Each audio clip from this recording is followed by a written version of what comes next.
Bismillahirrahmanirrahim. Wadalilu jeung ari dalilna ala annal mumkinati kana saestuna pirang-pirang anu mungkin jaizatun eta wenang pihakihi dina hakna Allah taala bari malur Allah. Innahu saestuna Allah ittafaqa eta mupakat Allah ala jawajiha kana wenangna itu mumkinat. Ari dalil anu nuduhkeun kana yen sakabehna barang anu mungkin eta wenang di hakna Allah nyaeta dalil nama ittifaq kana wenangna sakabeh mumkinat di hakna Allah sehingga jadi ijma para ulama. Simpulna ijma ulama ngahukuman bahwa datna mumkinat eta wenang di hakna Allah taala, lain wajib jeung lain mustahil dina hakna Allah. Sarahna genep salapan di jalan kahiji teu luhur. Wa qauluhu jaizatun ila akhirih mufidun eta maedahkeun li jawajiha kana wenangna itu mumkinat. Bi qaidi kauniha kalawan kaid buktina itu mumkinat pihakihi dina hakna Allah taala. Khilafan bari nyulayaan liman ka jalma aujaban nu ngawajibkeun ieu man ba'dol mumkinati kana sawarehna mumkinat kasolahi saperti nyieun kamaslahatan wal aslahi jeung anu leuwih maslahat. Waliman jeung nyulayaan ka jalma ahala anu ngahalalkeun ieu man ba'doha kana sawarehna itu mumkinat karisalati saperti risalah karasulan. Kama seperti perkara yati nu bakal datang ieu ma. Wa hadhihi sareng ari ieu mufidun li jawajiha faidatun eta anu faidah. Ayya faidatin anu itu faidah. Palau wajaba maka lamun wajib alaika Allah taala naon pilu syai'in midamel hiji perkara minha anu tetep tina itu mumkinat lan kolaba tah yakin narima tibalik naon al jaiju anu wenang wajiban eta jadi wajib. Ieu dalil teh kaasup kias istisna'i anu sajumlahna jadi muqaddimah kubro sartiyah muttasilah lujumiyah. Ari muqaddimah sugrona nyaeta lapad inqilabul jaiz wajiban batilun. Ari natijahna dibuang takdirna mah palaisa fa'lu syai'in minha biwajibin alaihi. Keunlah masalah kias istisna'i mah kadina mantek. Maksudna mah kieu. Pangna sakabeh mumkinat eta dihukuman wenang dina hakna Allah taala. Lain wajib jeung lain mustahil. Sabab lamun dikira-kirakeun wajib ka Allah taala ngadamel hiji perkara tina mumkinat maka pasti ayana perkara jaiz bakal tibalik jadi wajib. Sehingga eta barang jaiz teh kudu we ayana teu sah eueuhna. sedengkeun tibalikna barang jaiz jadi wajib eta teh hukumna mustahil. Naon sabab bangna dihukuman mustahil? Sabab lamun dikira-kirakeun barang jaiz jadi wajib, maka misti eta barang jaiz teh kudu we ayana sehingga mustahil eueuhna. Sedengkeun ayana barang jaiz eta kongang ayana jeung kongang eueuhna.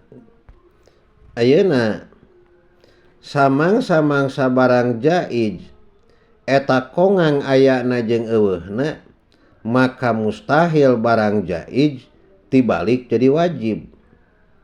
Samang-samangsa mustahil barang jaiz tibalik jadi wajib, maka pasti cek akal teu wajib ka Allah ngadamel perkara mumkinat, tapi pasti we wenangna di hakna Allah Ta'ala. Walawim tana'a jeung lamun narima kacegah alaika Allah naon pilu syai'in midamel hiji perkara minha tina mumkinat, lan qolabatah yakin narima tibalik naon al-jaiju anu wenang mustahilan kana jadi mustahil, wan kilabul jaiji jeung ari tibalikna anu wenang wajiban kana jadi wajib au mustahilan atawa kana jadi mustahil, batilun eta anu batal. Wa bihadza jeung ku sabab ieu inkilabul jaiz wajiban ta'alam nyaho anjeun, ta'lamu nyaho anjeun annahu kana saestuna Allah Ta'ala la yajibu eta henteu wajib alaihi ka Allah naon syai'un hiji perkara. Lapad walawim tana'a alaihi fi'lu syai'in minha lan qalabal jaiz mustahilan, ieu mangrupakeun dalil kaduana anu ngadalilan bahwa ayana mumkinat eta wenang di hakna Allah Ta'ala, lain mustahil di hakna Allah. Bari jeung ieu dalil teh sarua jeung dalil nu kahiji nu tadi nu wajib dina pada kaasupkeun kana kias istisnai anu sajumlahna jadi kubro sartiyah muttasilah lujumiyah. Sedangkeun sugrona eta lapad inkilabul jaiz mustahilan batilun, natijahna mah sarua dibuang. Jadi takdir nama palaisa fa'lu syai'in minal mumkinat bimumtani'in alaihi ta'ala. Nah, jadi maksudna kieu, pangna sakabeh mumkinat eta wenang di hakna Allah lain mustahil, sabab umpama dikira-kirakeun kacegah ka Allah Ta'ala ngadamel kana mumkinat, maka pasti bakal tibalik barang jaiz jadi mustahilat, sehingga eta barang jaiz teh dipastikeun eueuhna. Sedengkeun tibalikna barang jaiz jadi mustahilat, eta teh dihukuman mustahil, dihukuman batilun. Naon sabab pangna mustahil barang jaiz tibalik jadi mustahilat?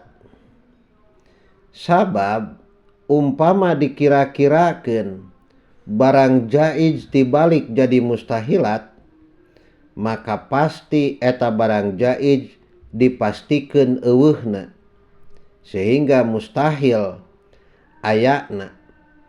Sedangkeun barang jaiz mah ceuk tadi oge kongang ayana jeung kongang eueuhna. Samang-samangsa barang jaiz eta kongang ayana jeung eueuhna, maka pasti mustahil barang jaiz tibalik jadi mustahilat. Samang-samangsa mustahil barang jaiz tibalik jadi mustahilat, maka pasti ceuk akal sakabeh mumkinat eta wenang di hakna Allah lain mustahil. Kesimpulanana ku ayana dua dalil istisnai anu tadi wajib jeung ieu mustahilat ti musannif, maka jelas keur urang bahwa sama sakali teu wajib ka Allah ngadamel perkara tina mumkinat tapi di hukuman wenang dina hakna Allah Ta'ala.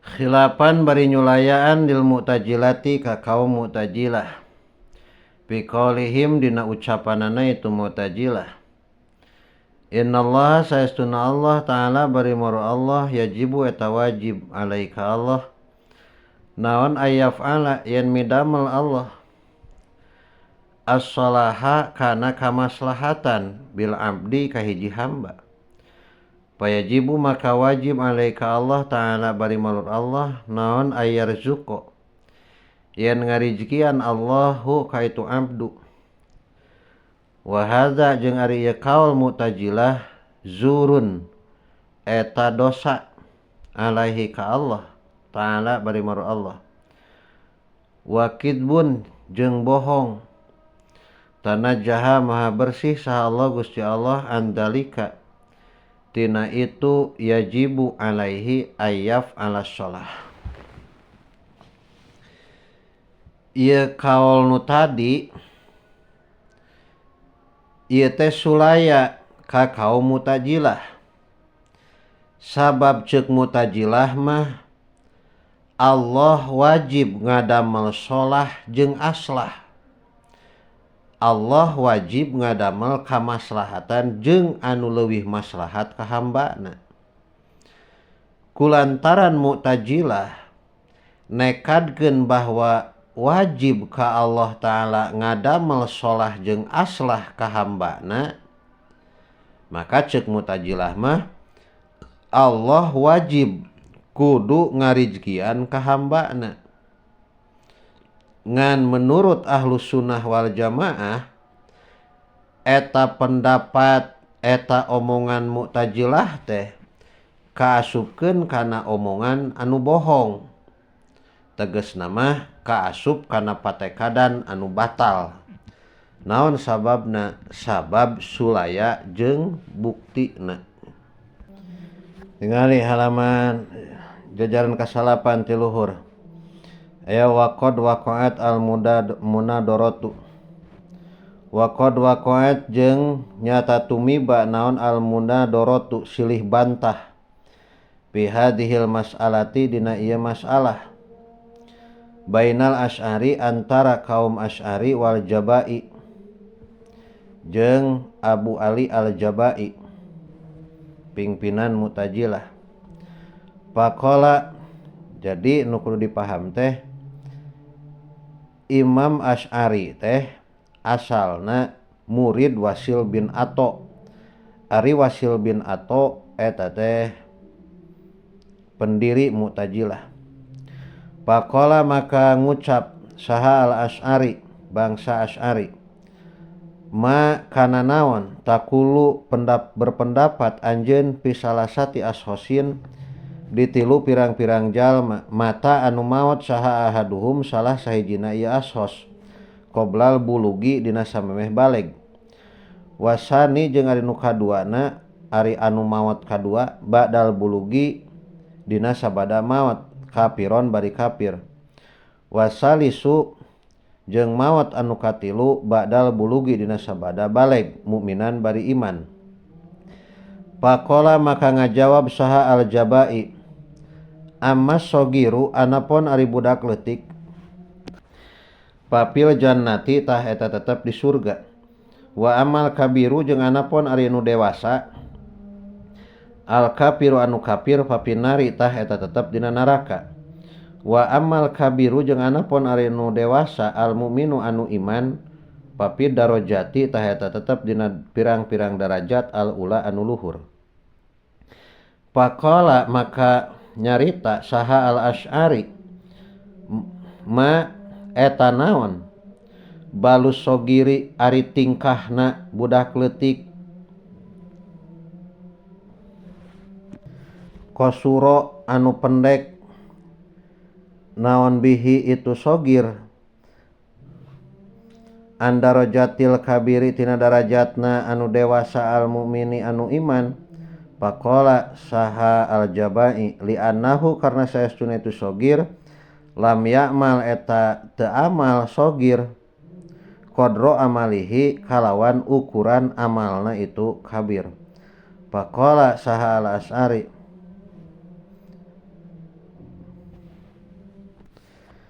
min hujjatihi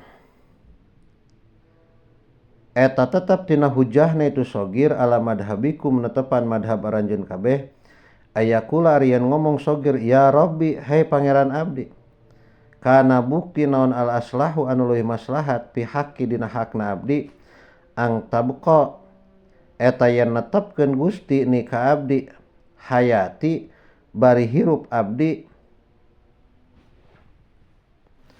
asila tah ngadatangkeun abdi bil amali kana amal ad-darajati kana darajat al-ali al-ulya anu luhur. Faqala nyarita sa'al jabai jawabuhu ari jawaban itu sogir ayakula eta yen ngadawuh sa'allahu alim tu nyaho kuring annaka kana saestun anjeun law bakiat eta lamun tetep anjeun ila sinnit taklipi nepi ka umuran kataklip lakaparta tah yakin kupur anjeun patukhlada tuluy dilanggengkeun anjeun pinari dina neraka. Fal aslahu makari nu leuwih maslahat fi hakika dina hakna anjeun mautuka eta maot anjeun sogiron bari leutik keneh kama fa'altu seperti yen geus migawe kuring bika ka anjeun kami teh kuring dirinya Allah li salamatika pikeun kasalamatan anjeun minal khuludi tina langgeng pinarina neraka. Faqala teras nyarios al Asy'ari fa idza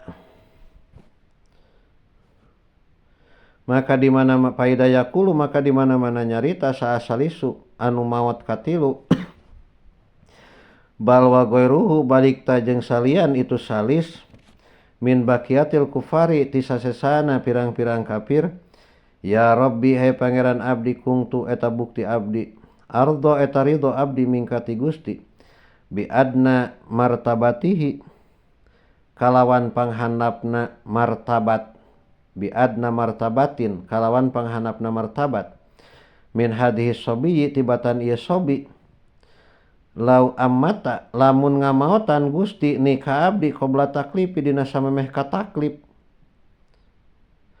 palima maka karna naon abqaita netepkeun Gusti ni ka abdi ba'dahuna sabadana itu taklip ma'a ilmika sarta uninga Gusti minni ti abdi al kupro kana kupur ba'dahuna sabadana itu taklip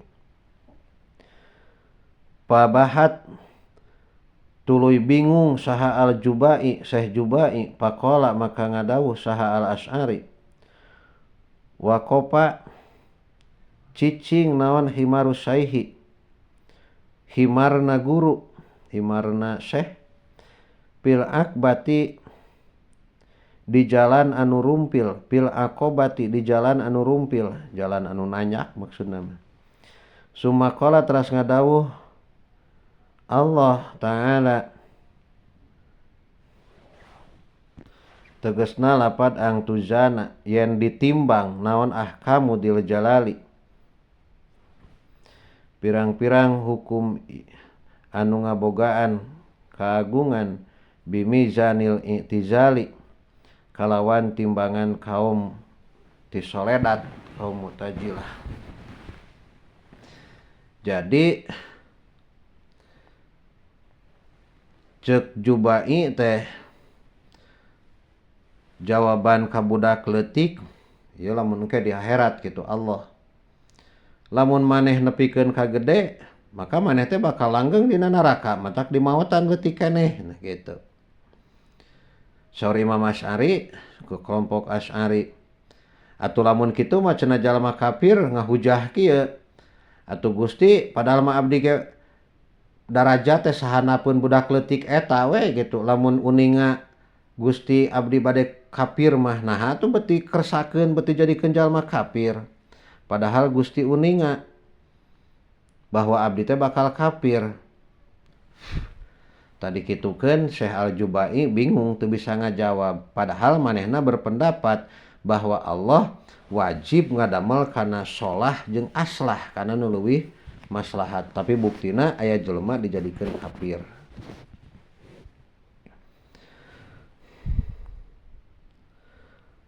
Fakhalquhu maka ri ngadamelna Allah al-imana kana iman pijayadin dijayad masalan umpamana wa i'tauhu jeung maparina Allah al ilma kana ilmu min fadlihi eta tetep tina anugerah Allah min ghairi wujubin bari tetep henteu wajib.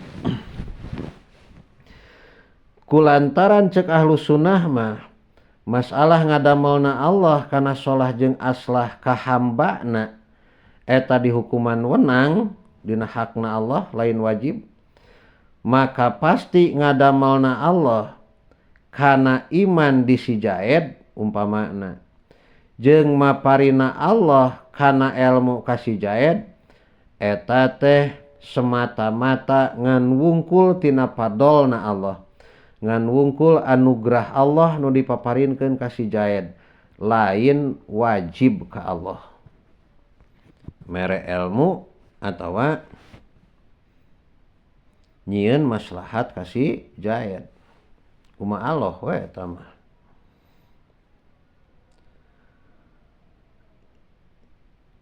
Wa mimma jeung eta tetep tina sawareh perkara yaridu anu datang ieu mah alal mutajilati ka mutajilah annal atpala ari saestuna budak leutik yunjalu eta ditempatkeun eta diturunkeun bihim ka itu atpal naon ad-dararu kamadaratan minal asqami tina pirang-pirang penyakit wal amrodi jeung pirang-pirang gering. Wa hadzal aslahu jeung ari ieu mayarid wa hadza jeung ari ieu mayaridu la sholaha eta teu pantes pihi dina itu hada lil atpali ka pirang-pirang budak leutik. Tina sawareh perkara anu dipake nolak ka mutajilah kusabab eta mutajilah nekadkeun bahwa Allah wajib ngadamel kana sholah jeung aslah ka hambana anu padahal cek ahli sunnah mah eta teh hukumna jaiz lain wajib. Maka tina sawarehna perkara anu dipake hujjah anu dipake nolak kana pendapat mutajilah nyaeta keunana panyakit ka budak, geuningan budak sok gering sok kakeunaan ku panyakit, sedangkeun ari budak mah pan dihukuman suci tina dosa tapi eta budak sok gering anu mana gering na eta budak teh nuduhkeun kana henteu ayana sholah di eta budak atuh saumpama nuduhkeun kana teu aya sholah di eta barudak maka pasti ngadamelna Allah kana sholah jeung aslah ka hambana eta teh dihukuman wenang dina hakna Allah lain perkara anu wajib. Naon sababna? Sabab lamun dikira-kirakeun wajib mah maka misti moal aya budak anu kakeunaan ku gering gitu. Da barudak macan bogaeun dosa teh apana? Walau kana jeung lamun bukti naon as-sholahu kamaslahatan wajiban eta wajib alaihi ka Allah ta'ala barimor Allah lama najala tah moal turun naon ad-dararu madarat bil atpali ka pirang-pirang budak li annahum karna saestuna itu atpal punten li annahum karna saestuna itu mutajilah yaquluna eta ngaromong itu mutajilah innallaha kana saestuna Allah la yatruku eta henteu ninggalkeun Allah al wajiba kana anu wajib alaihi ka Allah ta'ala bari maru Allah. Li anna tarkal wajiba karena saestuna tinggalna kana wajib alaihi ka Allah naksun eta kurang. Wallahu sareng ari Allah ta'ala munajjahun eta dibersihkeun anin naksi tina kakurangan bil ijma'i kalawan ijma'. Umpama dikira-kirakeun wajib Allah ngadamel kana solah jeung aslah ka hambana, maka pasti moal turun panyakit ka barudak. Naon sababna? Sabab Mu'tazilah mah nekadkeun bahwa Allah teh moal rek ningalkeun kana perkara anu wajib ka anjeunna. Pangna moal rek ninggalkeun kana perkara anu wajib ka anjeunna, sabab ninggalkeun wajib teh eta kaasupkeun kana sifat naksun, sifat kakurangan. Sedengkeun ari Allah eta maha bersih tina sifat kakurangan kalawan ijma ulama. Jadi atuh kieu, samang-samangsa Allah dibersihkeun tina sifat naksun, maka pasti Allah moal rek ninggalkeun kana kawajiban. Samang-samangsa Allah ninggalkeun kana kawajiban, atuh pasti ceuk Mu'tazilah mah wajib Allah ta'ala ngadamel kana solah jeung aslah ka hambana. Ngan kitu cara teh sulaya jeung buktina. Sabab ngalirik buktina mah loba barudak anu kakeunaan ku gering, kakeunaan ku panyakit. Anu pasti ku kakeunaan panyakit teh eta nuduhkeun henteu ayana solah jeung aslah ka eta budak. Ieu nuduhkeun bahwa masalah ngadamelna Allah kana solah jeung aslah ka hambana eta teh dihukuman wenang dina hakna Allah, lain wajib. Wa isabatuhu jeung ari ngaganjarna Allah ta'ala lil muti'i ka anu taat padlun eta nugraha minhu ti Allah. Wa iqabuhu jeung ari nyiksana Allah lil asi ka jalma anu maksiat adlun eta kaadilan minhu ti Allah. Idla tanfa'u karna henteu manfaatu ka Allah ta'ala naon taatun hiji taat. Wala taduru jeung teu madaratu ka Allah naon maksiatun maksiat. Li annau karna saestuna Allah an-nafi'u eta anu maparin manfaat, ad-daru tur anu maparin madarat. Kitu deui masalah ngaganjarna Allah ka jalma anu taat. Ngaganjarna Allah ka jalma anu taat teu kurang teu leuwih eta teh samata-mata padol ti Allah, nugraha ti Allah. Atuh saumpama mangrupakeun anugrah ti Allah, maka misti masalah ngaganjarna Allah ka jalma anu taat teh hukumna wenang dina hakna Allah, lain perkara anu wajib. Sehingga ngaganjarna Allah ka jalma anu taat teh eta lain kadorong ku taatna. Urang diganjar ku Allah ketika urang ibadah. Tete lain kadorong ku taatna urang. Tapi teu kurang teu leuwih eta mah semata-mata anugrah fadol ti Allah. Wal iqabu lil asi kitu deui nyiksana Allah ka jalma anu maksiat. Eta teh mangrupakeun kaadilan ti Allah taala. Naon sababna ngaganjarna Allah ka jalma anu taat jeung nyiksana Allah ka jalma anu maksiat eta mangrupakeun kaadilan. Sabab taatna hiji jalma teu mere manfaat ka Allah. Maksiatna hiji jalma teu matak madarat deui ka Allah gitu.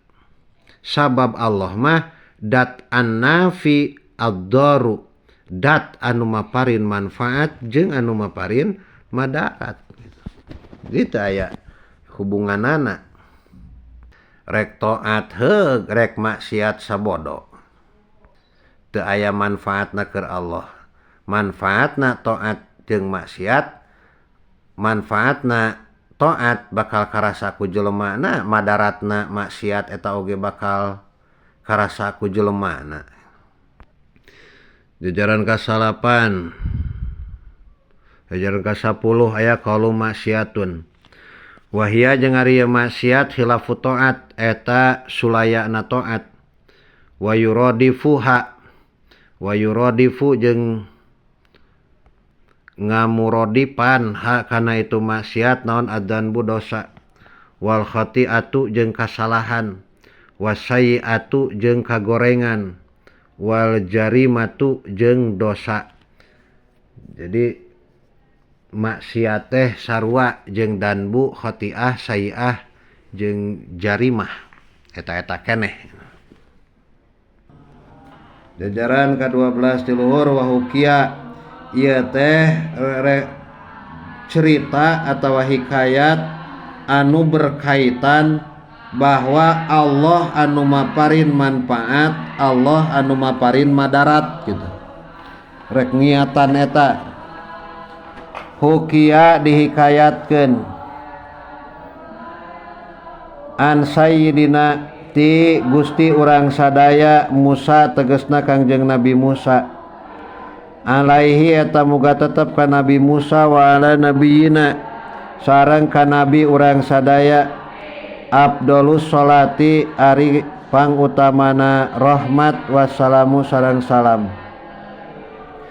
Wa hukia jeung dihikayatkeun naon annau saestuna itu Nabi Musa saka eta unjukan itu Nabi Musa unjukan laporan bebeja alama sinihi kana nyeri waosna Nabi Musa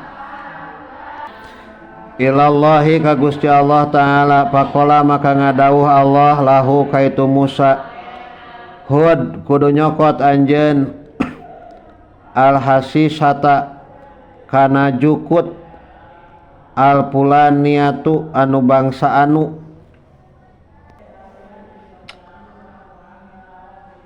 wado jeung kudu neuneun anjeun hu kana itu hasisah ala sinnika dina huntu anjeun pasakana tuluy cager tenang sakana teh di dieu mah cager we. Rarep lamun ceuk urang mah nya rarep apal rarep teh naon alwaj'u nyerina pil hali dina pada harita summa ba'da mudatin tuluy dina sabada hiji mangsa awada tah balik deui hu ka Nabi Musa naon dalikal waj'u itu nyeri huntu deui pahoda tuluy nyokot Nabi Musa tilkal hasisata kana itu jukut wa wadoa sareng nyimpen Nabi Musa ha kana itu hasisah ala sinnihi dina waosna Nabi Musa pajada tuluy tambah-tambah naon alwaj'u nyerina lain cager ayeuna mah kalaka beuki nyeri ad afama kabari tikel-tikelna perkara tikel-tikelna nyeri eta emak teh eusina kana anu geus bukti ieu emak pastagosa tuluy nyuprih pitulung Nabi Musa ilallahi ka Gusti Allah taala faqala teras nyarios Nabi Musa ilahi duh pangeran abdi alasta naha henteu Gusti amarta eta marentah Gusti ni ka abdi bihada kana ieu khud al hasisata wadalalta jeung nuduhkeun Gusti ni ka abdi alaihi kana itu hada faqala maka ngadawuh Allah Ya Musa hai Musa ana ari kami Allah asyafi eta anu nyageurkeun wa ana jeung ari kami al muafi eta anu ngawaraskeun wa ana jeung ari kami ad-daru eta dat anu ngamadaratkeun anu mere madarat wa ana jeung ari kami Allah an-nafi'u eta dat anu maparin manfaat qasada ngamaksud anjeun ni kakuring pil marrati dina balikan al-ula nu kahiji pa ajaltu maka ngaleungitkeun kuring mardoka kana panyakit anjeun wal ana jeung ayeuna qasada ngamaksud anjeun al hasisata kana jukut wa ma qasada jeung teu ngamaksud anjeun ni kakuring intaha tutug itu hukia. Jadi ari nu kahiji mah Nabi Musa teh eta mah karena Allah nyuhunkeun naon? Nyuhunkeun ubar. Ari nu kadua mah lain karena Allah nyanyahoanan mun ceuk urang mah gitu. Langsung kana jukut Allahna poho gitu. Wa inna ma hadhihi ta'atu jeung pastina ari ieu pirang-pirang taat wal ma'asi jeung pirang-pirang maksiat alamatun eta jadi ciri ala annallaha kana saestuna Allah taala yusibu eta bakal ngaganjar Allah ngaganjar wa yu'aqibu jeung bakal nyiksa Allah man kajalma ittasofa anu narima kasipatan ieu man bihima kalawan itu taat wal ma'asi paman maka ari saha jalma aroda eta nu ngamaksud man kurbahu kana mideuheus man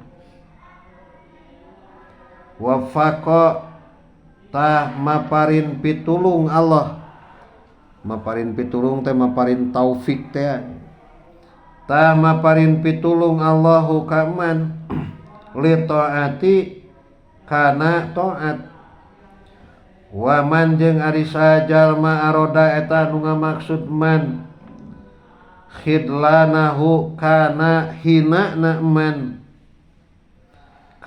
hinana man wa bu'duhu jeung jauhna man khalaqa tah ngadamel Allah fihi di man al maksiata kana maksiat. Oh, baca bareng.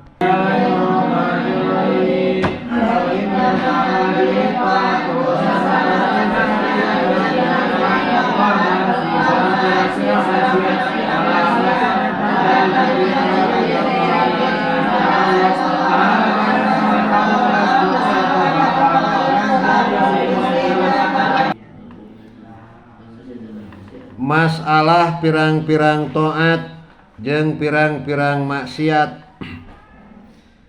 Pirang-pirang taat jeung pirang-pirang maksiat eta mah ngan sakadar ciri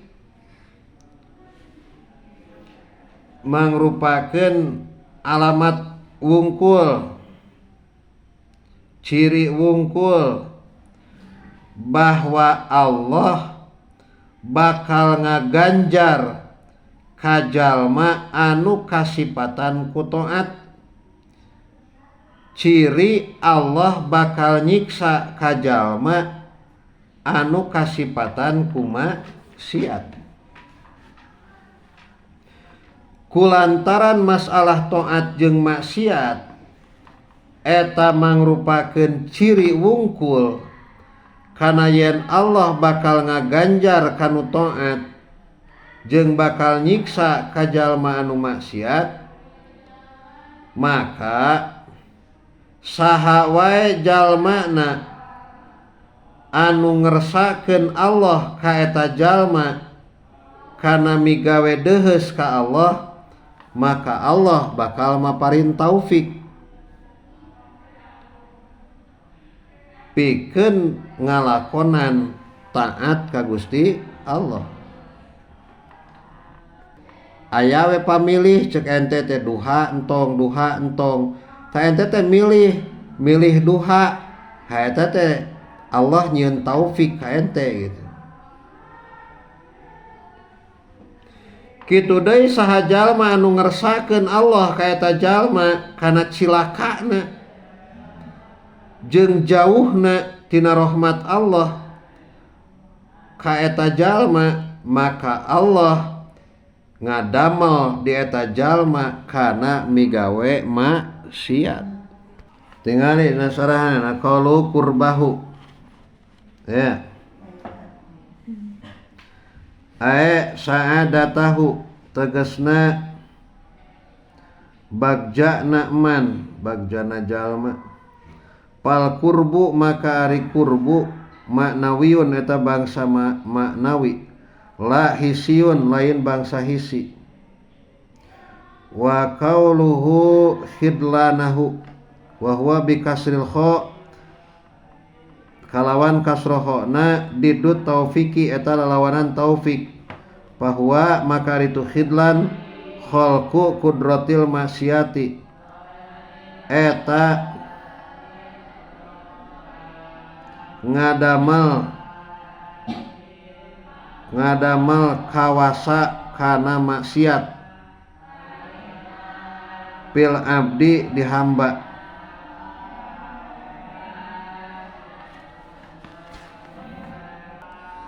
Pajamiul umuri maka risakabeh pirang-pirang perkara min af'alil khairi tina pirang-pirang pada melan alus wasyari jeung goreng bi khalqillahi eta tetep kalawan damelan Allah taala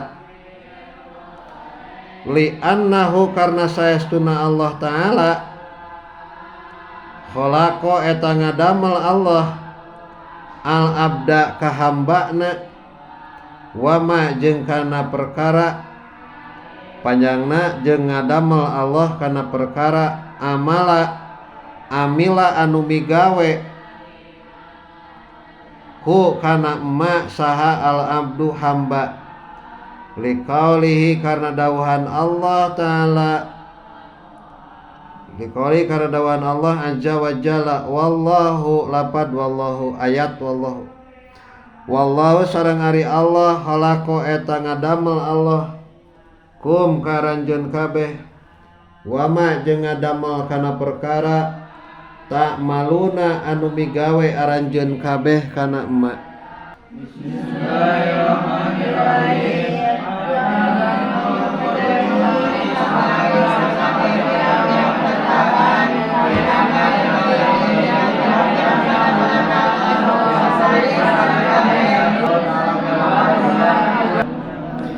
Jadi kesimpulanana mah kieu mang, kesimpulanana ya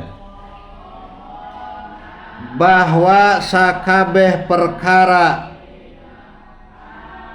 tegasna sakabehna pagawean hamba rek alusna atawa rek gorengna eta sadayana didamel ku Gusti Allah. Ngan urang sadayana wajib kudu adab-adaban, kudu gawe tata krama sopan santun ka Allah sehingga teu meunang nganisbatkeun goreng ka Allah. Sapertikeun kieu umpamana teh maneh ce awewe kawin geus kawin tuluy we hamil nepikeun ka hamil 6 bulan atuh beuteung teh rada melenung tah papanggih weh jeung jelema geuningan ce hamil muhun kusaha eta hamil ku Allah teh sopan nganisbateun kitu eta tina eta contoh nu eta enak contoh nu goreng umpamana kunaon ari maneh molor wae pagawean teh han heuai weh gitu. Abdi diheuaikeun ku Allah teu sopan eta teh han. Jadi heuai teh tutupan. Naon sababna han ari heuai kudu tutupan? Sabab ari heuai teh eta ti setan. Matak urang sakuat tanaga kudu nahan. Ulah nepikeun ka heuai teh calangap we gitu. Kumaha eta lamun batur hareupeun kasedot. Kunaon sia mabok abdi dikeresakeun ku Allah. Goblok gitu jelema eta gitu. Geuningan maneh mabok, abdi mah didamel ku Allah ge mabok ye teu sopan eta teh gitu. Teu gawe tatak rama, teu adab-adaban. Jadi teu meunang nganisbatkeun goreng ka saha? Ka Allah. Kulantaran teu meunang nganisbatkeun goreng ka Allah, maka teu meunang diucapkeun Allahu khaliqus syarri atawa teu meunang ngucapkeun Allahu khaliqul ma'asi.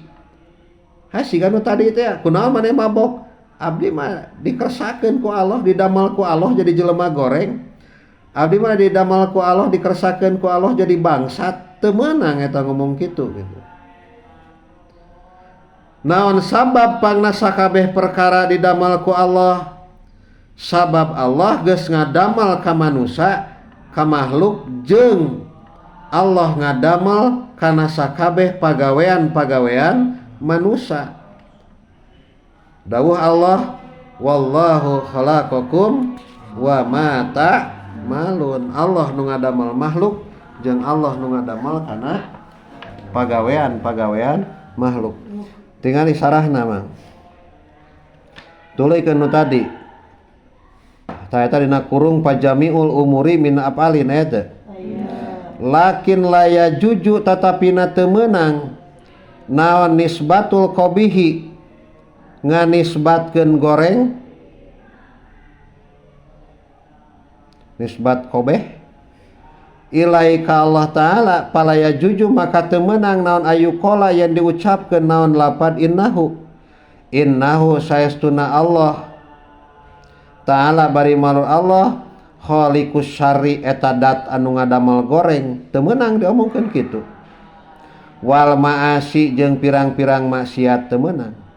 Wal qadurati jeung pirang-pirang jeung nu ngadamel pirang-pirang kokotor.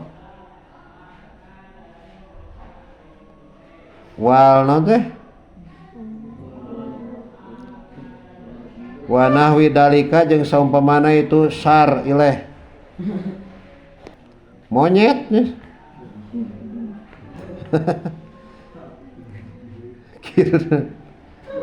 Udban karena gawe adab, karena tata krama ilaihi ka Allah mahu sarta Allah taala. Wahtaro jeung geus milih saha abaduhum sapari ulama al jawaja kana meunang haitsu la ihama sakira-kira henteu mere cipta salah eta tetep. Wa mahalun man'i jeung ari tempatna nyegah idakana eta di mana-mana bukti. Tadi mana-mana bukti itu nisbatul qabih ala sabilitain eta netepan kana jalan nangtukeun kama seperti perkara taqaddaman wastila yama wa illa jeung lamun teu itu ala sabilitain pala munuu pala manaa tah taya panyegah eta tetep paya juju maka menang naon ayu qala yang diucapkeun naon annahu saestuna Allah taala khaliqu kulli syai eta anu ngadamel saban-saban perkara wa khaliqul alami wa nahwu dalika apada al yusi wallahu alam.